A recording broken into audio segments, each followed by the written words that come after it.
बच्चों, आज हम लोग भारतीय संविधान का पहला चैप्टर या पहला क्लास शुरू करने जा रहे हैं।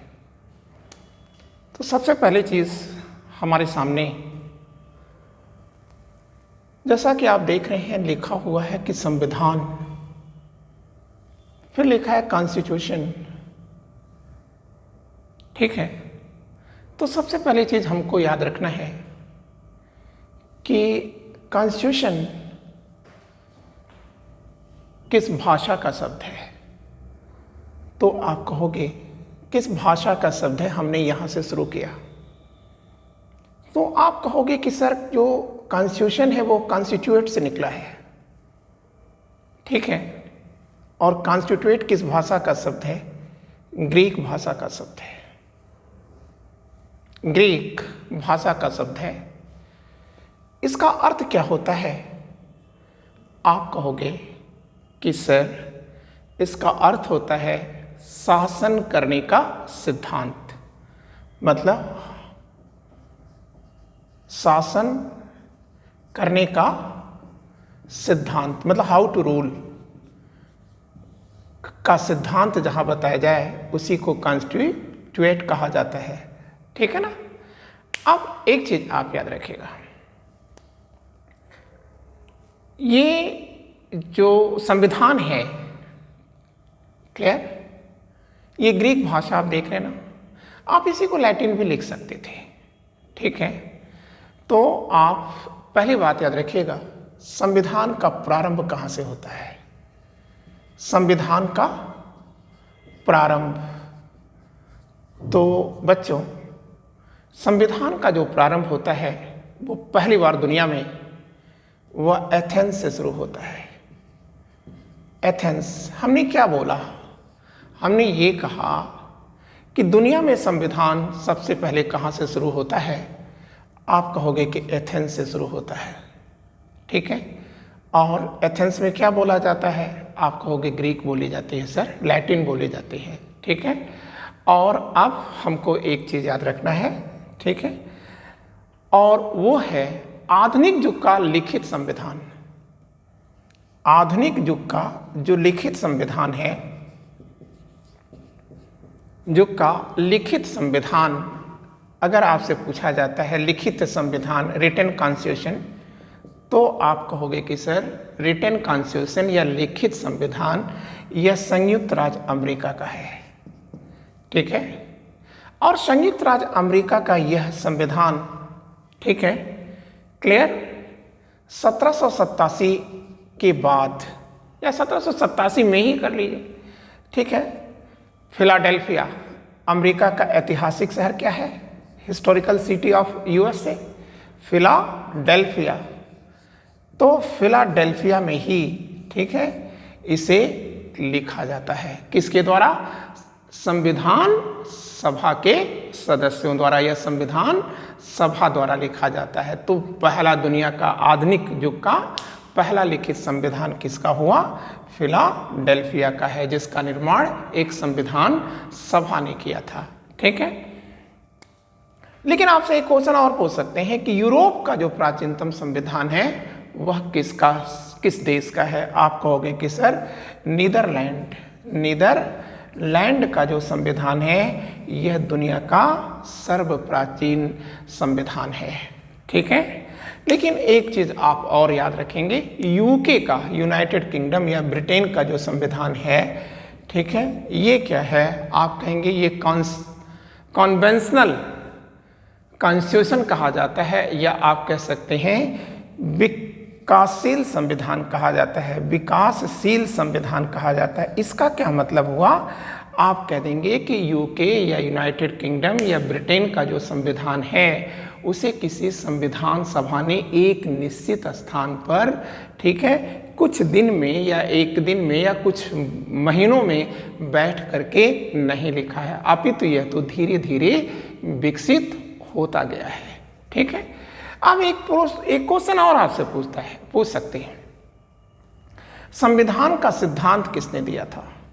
संविधान का सिद्धांत, थ्योरी ऑफ कॉन्स्टिट्यूशन किसने दिया था?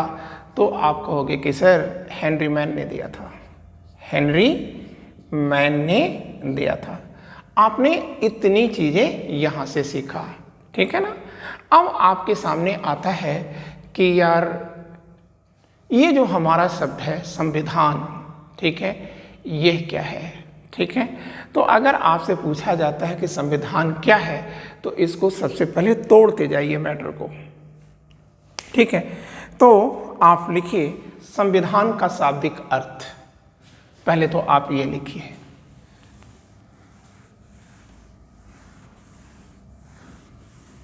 मतलब संविधान का शाब्दिक अर्थ क्या है, आपको यह जानना जरूरी है। तो सबसे पहले चीज याद रखिएगा, ठीक है। संविधान का अर्थ है, शाब्दिक अर्थ है, ये लिख दिया हमने, शाब्दिक अर्थ, ठीक है। तो आप कहेंगे स मतलब संघ, ये आप देख रहे हैं संघ, ठीक है। में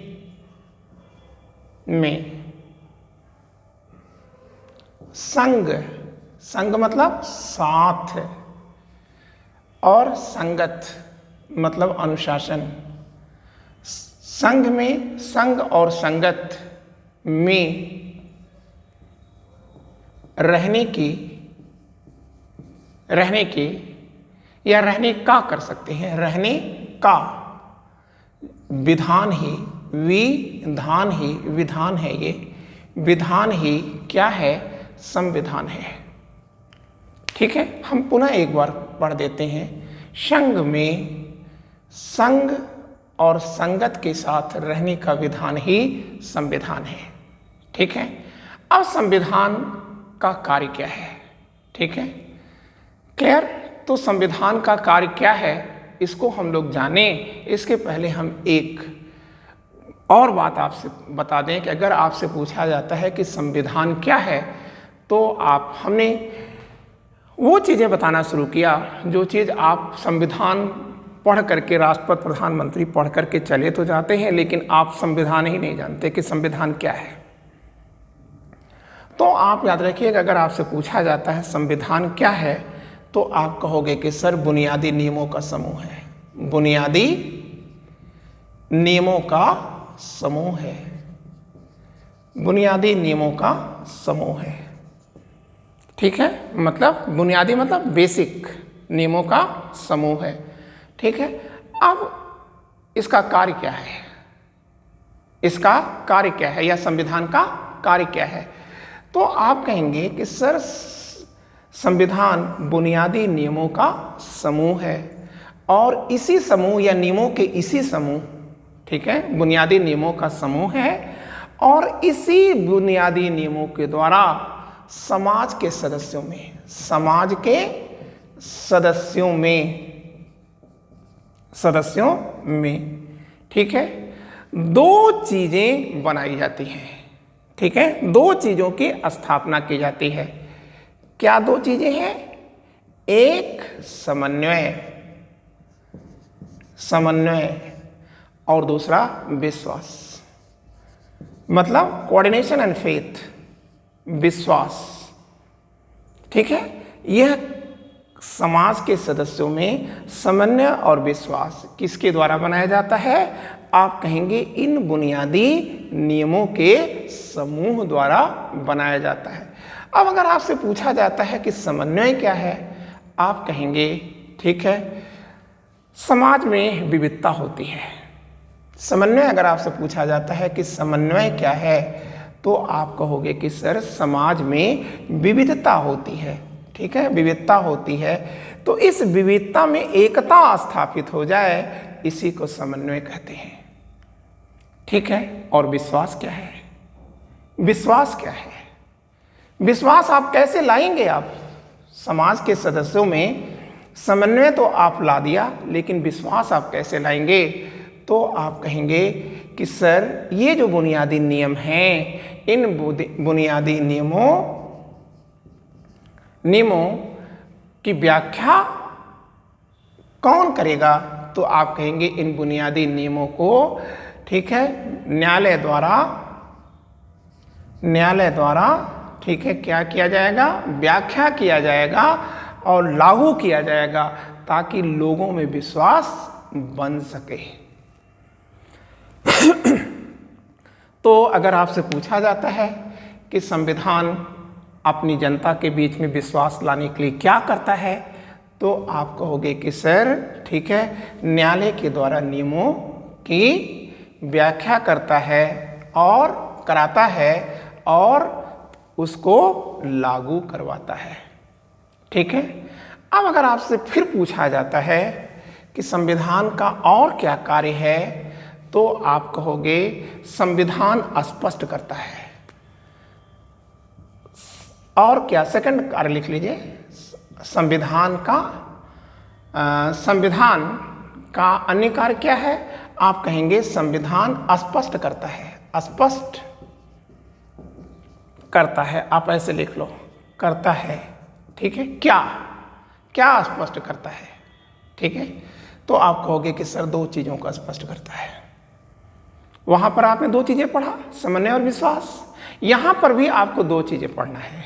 ठीक है, वो क्या है, एक, समाज में निर्णय लेने की शक्ति किसमें निहित होगी, समाज में निर्णय लेने की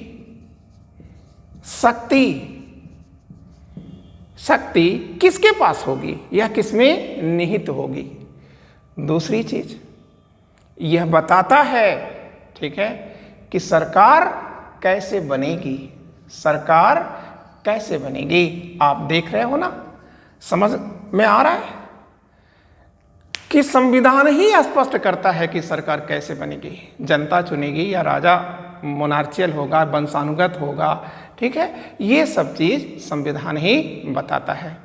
फिर अगर आपसे पूछा जाता है कि सर और क्या कार्य है, तो आप कह देना कि सर संविधान कानून की सीमा को भी बता देता है, संविधान कानून की सीमा तय करता है, लिमिट्स, सीमा तय करता है।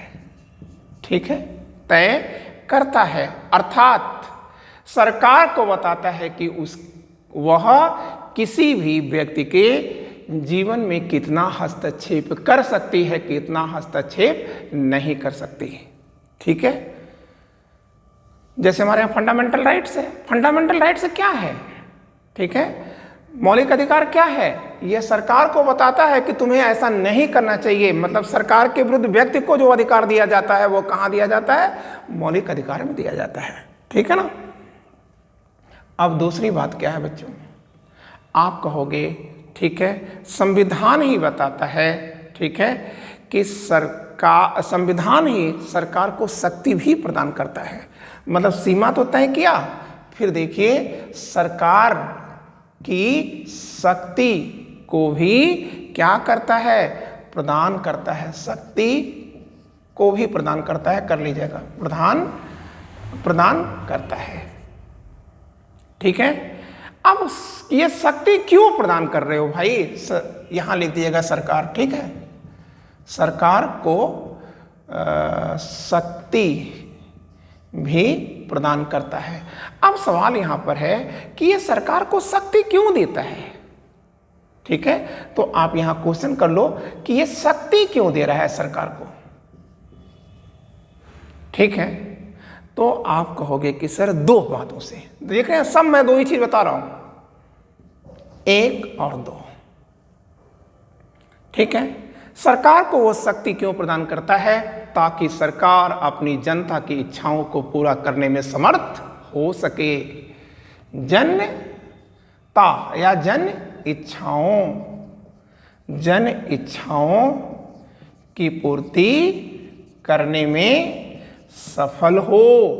ठीक है, इसलिए वो शक्ति प्रदान करता है। ठीक है, और दूसरा क्या है, ठीक है, सरकार ऐसी परिस्थितियों को बनाए, सरकार और क्यों देता है, तो कह रहा है कि सरकार में ऐसी परिस्थितियां बनाए जिसके द्वारा न्यायपूर्ण समाज की स्थापना की जा सके। मतलब वह सरकार को शक्ति क्यों देता है तो आप कहोगे कि ऐसी परिस्थिति बना लो, ऐसी परिस्थिति बनाओ, सरकार ऐसी परिस्थिति बनाए, ठीक है, जिसके द्वारा न्यायपूर्ण समाज बनाया जा सके, न्यायपूर्ण समाज बनाया जा सके, ठीक है। अब अगर आपसे कोई पूछता है इच्छा का क्या मतलब है, ठीक है, तो इच्छा का क्या मतलब है, ठीक है, तो आप कहोगे कि सर इच्छा का मतलब है कि आप मतलब सरकार एक ऐसे समाज को निर्मित करे जिसमें भेदभाव न हो। शक्ति ये क्यों प्रदान की जा रही है? जन इच्छाओं की पूर्ति करने के लिए। अब जन इच्छाएं क्या है?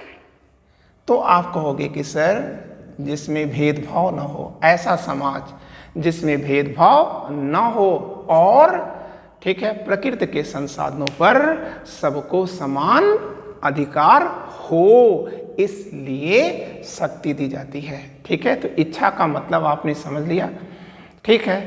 तो अब आप वहां कह सकते हो इस प्रकार दुनिया का संविधान है, इस प्रकार दुनिया के किसी भी देश का संविधान, इस प्रकार दुनिया के किसी भी देश का संविधान, ठीक है, अपने देश का और अपने देश और अपने समाज का क्या होता है? आकांक्षाओं का पिटारा होता है। इस प्रकार, ठीक है, संविधान क्या है? तो आप कहेंगे अपने देश और अपने समाज की आकांक्षाओं का पिटारा होता है ये, ठीक है ना? क्लियर हो गया? और बच्चों इसके बाद आपको एक चीज और आपसे पूछा जाए कि जो संविधान निर्माता हैं उनकी आकांक्षा क्या थी, ये भी तो बात आती है कि जो संविधान निर्माता थे, ठीक है, उनकी आकांक्षा क्या थी, ठीक है। तो आप कहेंगे, तो हमने आपसे क्या क्वेश्चन पूछा कि जो हमारे जो संविधान निर्माता हैं, ठीक है, उनकी आकांक्षा क्या थी? तो आप कह देना कि देश के प्रत्येक व्यक्ति को बुनियादी भौतिक चीजें, फिर से लिख दे रहे हैं, देश के प्रत्येक व्यक्ति को क्या मिलना चाहिए? व्यक्ति को बुनियादी मतलब बेसिक, बुनियादी भौतिक, ठीक है, वस्तुएं या वस्तुएं, ठीक है, शिक्षा सहित वह सब कुछ मिल सके जिससे व्यक्ति आत्मसम्मान युक्त जीवन जी सके। मतलब संविधान निर्माताओं की आकांक्षा क्या थी? ये आकांक्षा क्या थी हमारे संविधान बनाने वालों की? तो आप कहेंगे वो देश के प्रत्येक व्यक्ति को, ठीक है, वह बुनियादी चीजें देना चाहते थे, ठीक है, जिससे, ठीक है, वह नागरिक आत्मसम्मान युक्त जीवन जी सके, ठीक। अब आपके सामने एक अगला प्रश्न आता है, संविधान सभा, ठीक है। तो आइए हम लोग देखते हैं क्या है संविधान सभा, ठीक है। तो आप देखिए संविधान सभा, हम बात करेंगे भारत के संदर्भ में संविधान सभा। तो देखिए जो संविधान सभा की मांग है, ठीक है, यह हमारे जो स्वतंत्र भारत की आज़ादी की लड़ाई है, ठीक है, उसका एक पार्ट है। तो संविधान सभा की पहली मांग, सर्वप्रथम मांग, ये देखिए लिखा है सर्वप्रथम मांग, ठीक है, ब्रिटिश हुक्मरानों से या ब्रिटिश भारतीय हुक्मरानों से किसने किया था? आप कहोगे बाल गंगाधर तिलक या विजय तिलक ने किया था। कब किया था? तो आप बोलोगे कि सर 1895 में किया था। कैसे किया था? तो आप कहोगे कि सर उन्होंने स्वराज बिल लाया था। स्वराज बिल या स्वराज, ठीक है, बिल के द्वारा, ठीक है, बिल का मतलब विधेयक, ठीक है। तो स्वराज बिल के द्वारा जो है इन्होंने पहली बार क्या किया था? संविधान सभा की मांग किया था। लेकिन गांधी जी ने पहली बार संविधान सभा की मांग 1924 में किया था। क्लियर? और कहा भी था गांधी जी ने इसी समय, ठीक है, कि भारतीय जो संविधान है वो भारतीयों द्वारा निर्मित होना चाहिए, ठीक है। लेकिन स्वराज पार्टी ने संविधान सभा की मांग कब किया था? आप कहोगे कि सर 1934 में किया था, ठीक है। और प्रश्न आता है कि कांग्रेस ने भी संविधान सभा की मांग किया था। आप कहेंगे यस सर, कांग्रेस ने या भारतीय राष्ट्रीय कांग्रेस, आप लिख लीजिएगा आईएनसी, इंडियन नेशनल कांग्रेस या भारतीय राष्ट्रीय कांग्रेस ने संविधान सभा की मांग 1937 में किया। कहां से किया? आप कहोगे सर फैजपुर से किया। कहां है फैजपुर? आप कहोगे महाराष्ट्र में है, ठीक है। महाराष्ट्र का एक गांव है फैजपुर, ठीक है। और यहां पर क्या चल रहा था? कांग्रेस की बैठक चल रही थी। और यह कांग्रेस की कैसी बैठक थी? आप कहेंगे कि यह स्वर्ण जयंती समारोह चल रहा था, ठीक है। और इस स्वर्ण जयंती समारोह से कांग्रेस ने अपने अध्यक्ष जवाहरलाल नेहरू के नेतृत्व में संविधान सभा की, ठीक है, पहली मांग कांग्रेस ने किया था, ठीक है। अब यहां एक प्रश्न और आता है, लेकिन अंग्रेजों में सबसे पहले किस बड़े अधिकारी ने इस मांग को स्वीकारा था? तो आप कहोगे कि सर, ठीक है, सर्वप्रथम, ठीक है, वाइसराय कौन है? लिन लिथिगो। तो सर्वप्रथम वाइसराय लिनलिथिगो ने 1940 में, ठीक है, अगस्त प्रस्ताव प्रस्तुत करते समय, ठीक है, स्वीकारा था, ठीक है। तो संविधान सभा को व्यक्तिगत रूप में किस बड़े अधिकारी ने स्वीकारा? तो आप कहेंगे वाइसराय लिनलिथिगो ने व्यक्तिगत रूप से 1940 में, ठीक है, अपने अगस्त प्रस्ताव में संविधान सभा की मांग को स्वीकारा था पहली बार। लेकिन ब्रिटिश सरकार ने तो नहीं स्वीकारा था। ब्रिटिश सरकार ने, ठीक है, कब स्वीकारा? आप कहोगे कि सर ब्रिटिश सरकार ने 1946 में इसे स्वीकारा था। और तब उन्होंने क्या किया था?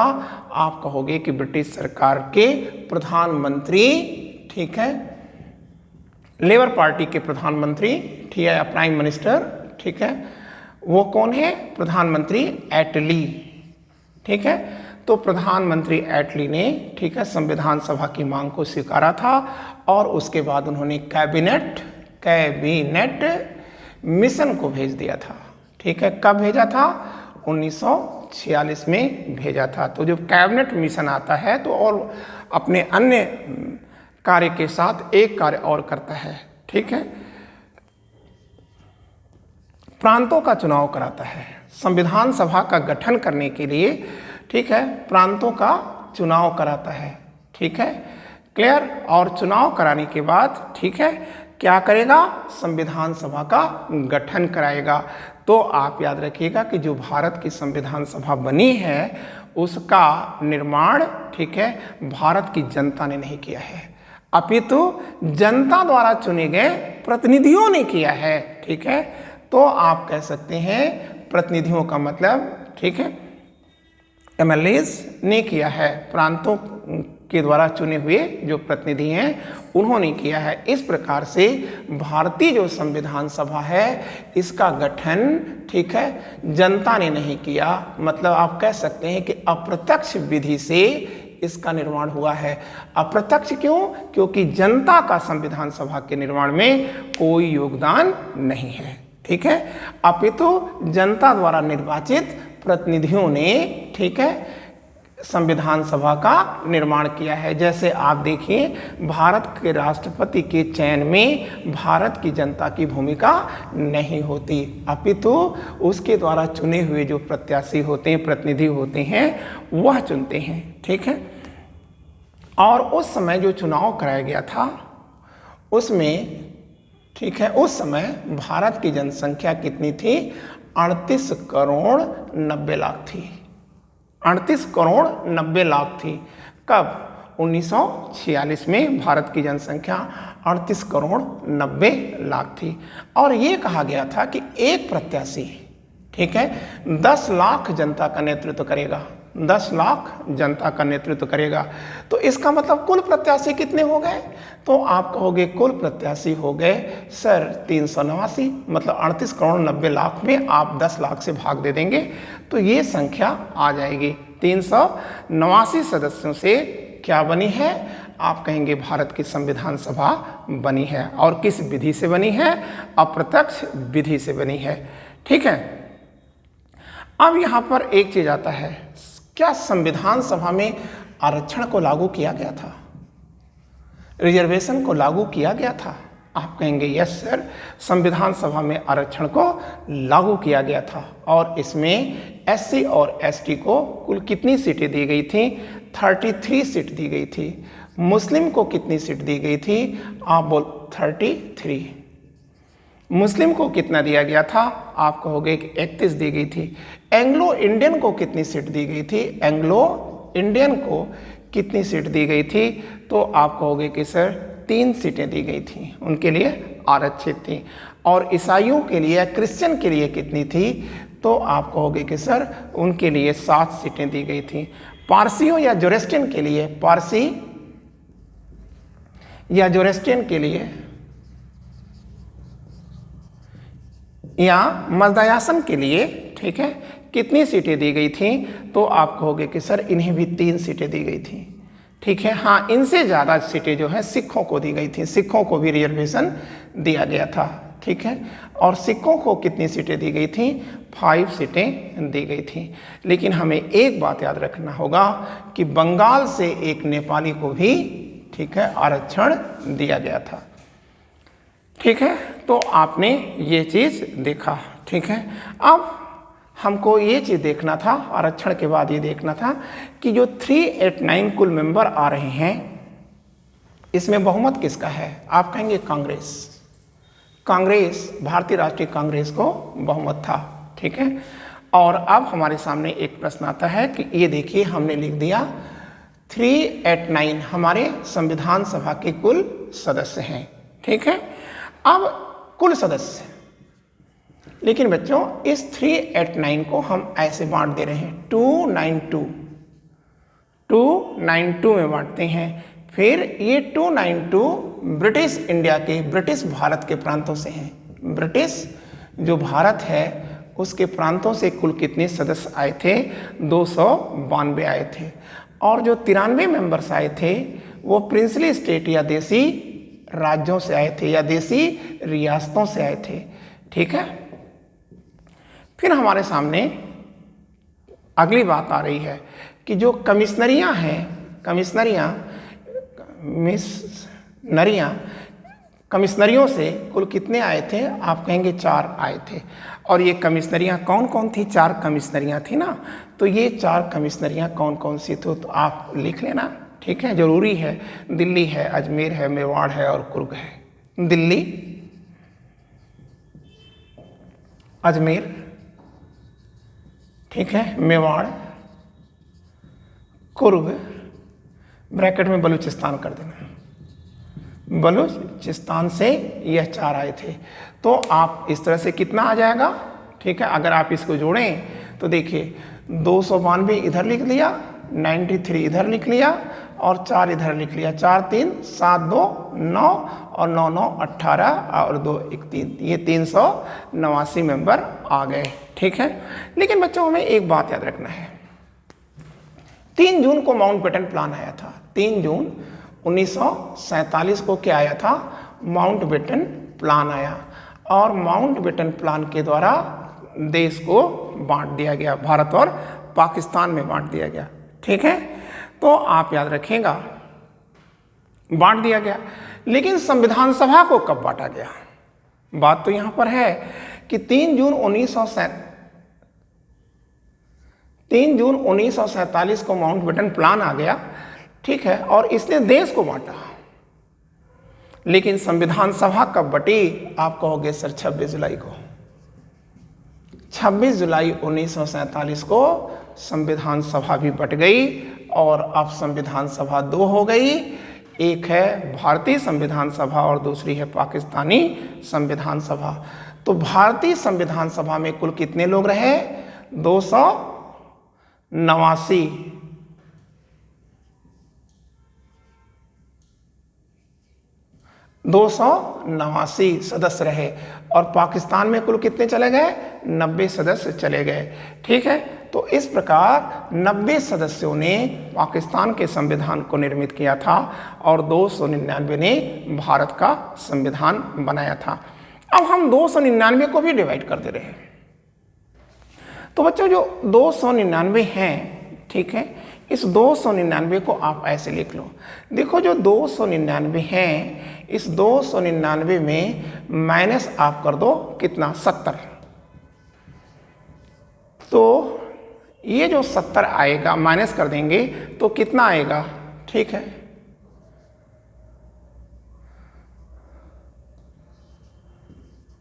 229। ठीक है, तो ये 229 सदस्य कहाँ से आए हैं? ये 70 आपने माइनस क्यों किया? पहली बात तो ये आती है कि 70 आपने माइनस क्यों किया? आप कहेंगे कि सर ये देसी रियासतों से आते हैं, देसी रियासतों से आते हैं। और 229 कहाँ से आए? तो आप कहेंगे ये ब्रिटिश भारत के प्रांतों से आए थे, ब्रिटिश भारत के प्रांतों से आए थे। ठीक है, और एक चीज़ याद रखिएगा, ठीक है, देश में कुल रियासतें कितनी थी? 563 थी, कहीं 62 भी मिलता है। ठीक है, तो अब आप याद रखिएगा कि जो 562 रियासतें थीं, ठीक है, उनमें से 70 आए। इसका मतलब ये है कि हर प्रांत को, ठीक है, प्रतिनिधित्व नहीं दिया गया था। लेकिन सबसे ज़्यादा प्रतिनिधि अगर किसी प्रांत से आए हैं तो वह प्रांत कौन सा है? आप कहेंगे सर मैसूर। मैसूर, जिसे आज कर्नाटक कह रहे हैं, मैसूर प्रांत से 7 प्रतिनिधि आए थे। ठीक है, और इस प्रकार से संविधान सभा का निर्माण हुआ था। लेकिन अब हमको याद रखना होगा, भारतीय जो संविधान सभा है इसमें महिलाएं कौन कौन सी हैं और इसकी बैठक कैसे हो रही है, और फिर ठीक है ये संविधान निर्माण की प्रक्रियाओं को कैसे अपनाता है। ठीक है, फिर संविधान, ठीक है, को किस लिपि में लिखा जाता है, किस शैली में लिखा जाता है, यह बेटर हम लोग आज के बाद मतलब अगले क्लास में लेंगे। थैंक यू बच्चों, wishing you all the luck. Thank you.